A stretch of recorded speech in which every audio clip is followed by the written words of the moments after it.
శ్రీమాత్రే నమ. శ్రీ గురుభ్యో నమ. తదుపరి సింహరాశి. సింహరాశి వారికి సంబంధించి సూర్యుడు అలాగే గురుగ్రహ గమనం అనేటువంటిది జరుగుతున్న క్రమంలో మే 15వ తారీఖు తర్వాతకి ఈ రాశి వారికి ఎలా ఉందని తెలుసుకుందాం. సూర్యగ్రహానికి సంబంధించి రాష్ట్రాధిపతి కాబట్టి ఈ యొక్క సింహరాశి వాళ్ళు వారికి ఏకాదశ స్థానం లాభస్థానం అని చెప్పొచ్చు. చిన్న చిన్న ఖర్చులు ఉన్నప్పటికీ చాలా ఆనందకరమైన ఉత్సాహకరమైన వాతావరణం అని చెప్పొచ్చు. ఆరోగ్యానికి సంబంధించి ఇబ్బంది పడే అవకాశం ఉంది, జాగ్రత్త వహించండి. ఈ వేడి తాపం వల్ల ఎక్కువగా ఇబ్బంది పడే అవకాశం ఉంది. విద్యార్థి దశలో ఉన్నటువంటి వారు ఆరోగ్య సమస్యల వల్ల లాస్ట్ ఎగ్జామ్స్ కూడా రాసే దానికి ఇబ్బంది పడే అవకాశం ఉంది, జాగ్రత్తగా ఉండాలి. అలాగే ఎవరైతే ఈ యొక్క ఇంట్లో ఉండేటువంటి గృహిణులు ఉన్నారో వారి ఇంట్లో ఎవరికి ఎటువంటి ఇబ్బంది కలిగినా వీరు తీవ్రమైన మనస్తాపానికి గురయ్యే అవకాశం ఉంటుంది. అలాంటి మనస్తాపానికి గురి అవ్వడం వల్ల ఎటువంటి లాభం ఉండదు. జాగ్రత్త వహించండి. తీసుకునేటువంటి ఆహార వ్యవహారాల్లో జాగ్రత్త వహించండి, అంతా శుభం కలుగుతుంది.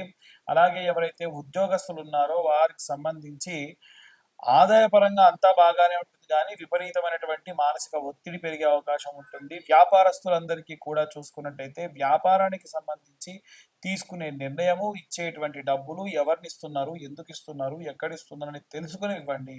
అంతే తప్ప పరిచయం ఉన్న వారే కదా ఏదో ఒక చెక్ తీసుకొని ఇచ్చేద్దామంటే చెక్కుతో సహా ఇచ్చినటువంటి వాళ్ళు దొంగ సంతకాలు పెట్టి ఇవ్వడం కూడా జరుగుతుంది. అంటే వారి సంతకం ఏమో మనం అనుకుంటుంది, వారి సంతకం కాదు. అప్పుడు ఏం చేస్తారు?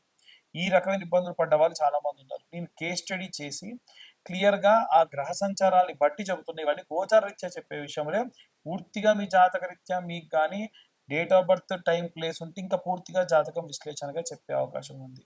అలాగే ఎవరైతే ఈ యొక్క సినీ రాజకీయ రంగాల్లో ఉన్నారో వారు కూడా ఎట్టి పరిస్థితుల్లో ధనం వచ్చింది అన్న సంగతి, అంటే కష్టం వస్తే ముత్తుకోవాలి, చెప్పుకోవాలి అందరికీ.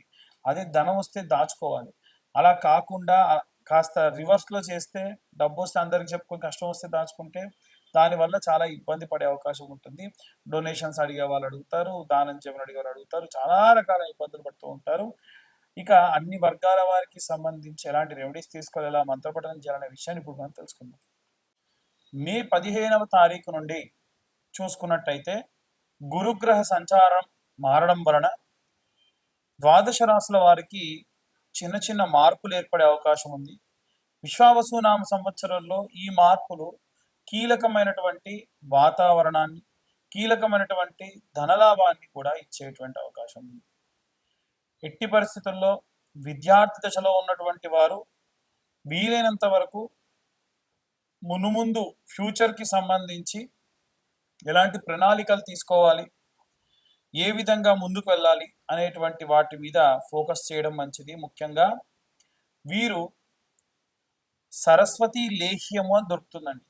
ఈ సరస్వతి లేహ్యము పిల్లలు ప్రతిరోజు విద్యను అభ్యసించేటువంటి వాళ్ళు నిత్యం ఆ లేహ్యాన్ని నాలుకపై వేసుకోవడం మంచిది. దాన్ని చప్పరివ్వడం, పొద్దున్నే పరిగడుపున చేయడం మంచిది. దాని వలన గుర్తుండేటువంటి శక్తి అధికంగా పెరుగుతుంది.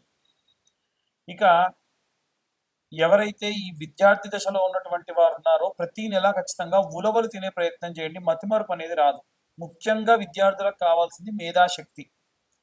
ఇంకా ఎవరైతే గృహిణులు ఉన్నారో వారు రోజు కూడా ఒక చాంటింగ్ చేయడం మంచిది. ఓం శ్రీమాత్రే నమః అనేటువంటి చాంటింగ్. అలాగే ప్రత్యేకంగా ఓం నమో వాసుదేవాయ నమః, ఓం నమో భగవతే వాసుదేవాయ నమః అనేటువంటి మంత్రపఠనం ఈ నెలలో విపరీతమైన శక్తినిస్తుంది. ముఖ్యంగా మే 15 తర్వాత నుంచి మారేటువంటి గ్రహ సంచారాన్ని బట్టి ఒక్కో రాశి వారికి ఎలా ఉంటుందో మనం ఇందాకే చెప్పుకున్నాం. ఇక ప్రత్యేకంగా ఉద్యోగస్తులు ఎవరైతే ఉన్నారో వారు నిత్యము కూడా దత్తాత్రేయ స్వామి వారికి సంబంధించినటువంటి ఏదైనా మంత్రపఠనం, అనగా శ్రీ పాదవల్లభ దిగంబర, ఓం దిగంబరాయ విద్మహే పాంచజన్యాయ ధీమహి తన్నో దత్త ప్రచోదయాత్ అనేటువంటి దత్తమంత్రం విపరీతమైన శక్తినిస్తుంది. నిత్యం దీపారాధన చేయండి. గృహిణులు కానీ, ఉద్యోగస్తులు కానీ, వ్యాపారస్తులు కానీ అందరూ కూడా చేయవలసింది ఏంటంటే దీపారాధన. అది కూడా అష్టమూలికలతోని ఆవ నూనె, నువ్వుల నూనె, విప్ప నూనె, సంపెంగ నూనె, ఆముదము, ఆవు నెయ్యి, కొబ్బరి నూనె, వీటితో పాటుగా శనగ నూనె లాంటివి ఏవైనా లేదా ఏదైనా సరే ఇప్పుడు తామర గింజల నుంచి వచ్చినటువంటి నూనె కూడా ఉంటుంది. ఈ 8 రకాలైనటువంటి నూనెలు ఒక దగ్గర కలిపి పెట్టుకొని వాటితో దీపారాధన చేయడం విపరీతమైన శక్తినిస్తుంది. ముఖ్యంగా చూసుకున్నట్టయితే వ్యాపారస్తులకి విపరీతమైనటువంటి నరఘోష, నరపీడితములు అధికంగా ఉన్నాయి కాబట్టి ప్రతి గురు శుక్రవారాల్లో ధూపం వేయడం, ప్రతిరోజు కూడా సాయంత్రం మీ యొక్క ఆఫీస్ కానీ షాప్ కానీ క్లోజ్ చేసిన తర్వాతకి ఒక పేపర్ తీసుకొని దాన్ని వెలిగించుకొని కుడివైపు 3 సార్లు ఎడమవైపు ఒకసారి తిప్పి అక్కడ పడేసిపోవడం వల్ల మీ యొక్క వ్యాపార స్థలానికి సంబంధించినంత వరకు ఉన్నటువంటి నరఘోష, నరపీడితములు పోతాయి. అలాగే చాలామంది ఈ యొక్క సినీ రాజకీయ రంగాల వారు ఉంటారు. వారు ప్రత్యేకంగా పాటించవలసినటువంటి నియమం ఏమిటంటే మీరు నిత్యము ఉన్నటువంటి సంచారం చేసేటువంటి చోట ఎవరైనా అన్నార్తులు ఉంటే వారికి అన్నదానం చేయండి. ఈ మాసంలో అన్నదానం చేయడం విపరీతమైనటువంటి విష్ణువు యొక్క సంపూర్ణ కృప లభిస్తుంది. వీలైనంత వరకు కూడా మంచి నీటిని ఇచ్చే ప్రయత్నం చేయండి. అంటే చలివేంద్రాలు పెట్టండి. ఎందుకంటే ప్రాణం పోయే వాడి యొక్క ప్రాణం కూడా కాపాడేది ఏమిటంటే చల్లటి నీరు. కాబట్టి సినిమా రంగాల వారు కానీ లేదా రాజకీయ రంగాల వారికి కానీ ఇది పెద్ద విషయం కాదు. ఇంకా వీలైతే చల్లని మజ్జిగ ఇలాంటివి పల్చగా చేసి ఎవరికైనా సరే కాస్త విపరీతమైన ఎండలున్న చోట ప్రసాదించండి. నిత్యము కూడా కొంతమంది వీటికి సంబంధించి కార్యక్రమాలు చేస్తున్నారు. పరోక్షంగా ఉన్న వారికి డబ్బు సహాయం చేయండి. దాని వలన విపరీతమైనటువంటి రౌద్ర కష్టముల నుండి బయటపడే అవకాశం వీరందరికీ ఉంటుంది. ఈ యొక్క రైతులు ఎవరైతే ఉన్నారో వారు మీ మొదటి పంట ధాన్యాన్ని తీసుకొని వెళ్ళి అవి బియ్యంగా మారిన తర్వాతకైనా పర్వాలేదు, ఎవరైనా సరే అనాథ శరణాలయంలో ఆ బియ్యాన్ని దానం చేయండి. దాని వలన ఎన్నో రకాలైనటువంటి పాపభూయిష్టమైనటువంటి కష్టముల నుండి మనం బయటపడే అవకాశం ఉంది. ఇక ఈ యొక్క విడాకులు, కోర్టు గొడవలు వీటిల్లో చిక్కుకొని ఉన్నటువంటి వారు ఏమి చేయాలి అనంటే అపమృత్యు భయానికి సంబంధించింది కాబట్టి ఎవరన్నా నిత్య సంధ్యావందనం చేసుకొని జపమాచరించేటువంటి బ్రాహ్మడు మీకు తెలుసుంటే ఆ బ్రాహ్మడికి గుమ్మడికాయ, నల్లటి కంబలి, శీలలు వీటిని దానంగా ఇవ్వండి. ఇలా ఇవ్వడం బెల్లంతో సహా దానం ఇవ్వండి. ఇలా ఇవ్వడం వలన అపమృత్యు భయము అలాగే కోర్టు గొడవల నుండి బయటపడేటువంటి అవకాశం కూడా లభిస్తుంది. ఇక అన్ని వర్గాల వారికి సంబంధించి మేము చెప్పేవన్నీ కూడా గోచార రీత్యా చెప్పేటువంటి విషయములు మాత్రమే.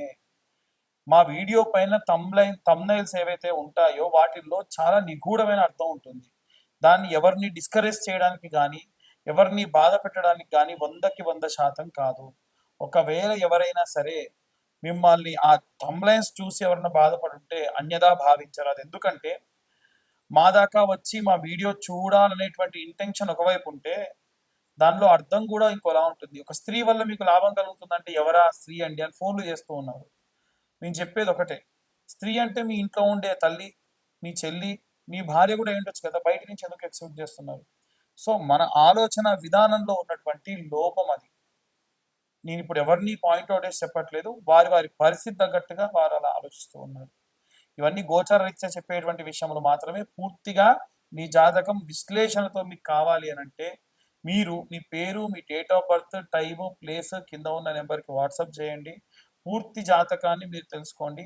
పూర్తి జాతకం తెలుసుకోవడానికి గాను 2025 రూపాయలు అవుతాయి. ఎందుకు గురువు గారు ఎంత ఛార్జ్ చేస్తున్నారంటే 3 గంటల సమయం పడుతుంది, 60 నుండి 70 పేజీలు అదంతా కూడా క్రియేట్ చేయడానికి, పీడిఎఫ్ టైప్ చేయడానికి పడుతుంది. కాబట్టి మీకోసం నేను కూర్చొని 3 గంటలు ఈ పని చేస్తున్నా కాబట్టి ఆ మాత్రం ధర నేను ఛార్జ్ చేయడం జరుగుతుంది. దీనికి ఎటువంటి ఎక్స్క్యూజ్ లేదు, అన్యదా భావించలేదు. ఎందుకంటే ప్రతి ఒక్కదానికి ఒక ప్రైస్ ట్యాగ్ అనేది ఉంటుంది. దీనికి కూడా అందుకే తీసుకుంటాం. తర్వాతకి మీ జాతకం గురించి పూర్తిగా విశ్లేషణతో మీతో మాట్లాడడం కూడా జరుగుతుంది. సర్వే జన సుఖినో భవంతు. స్వస్తి.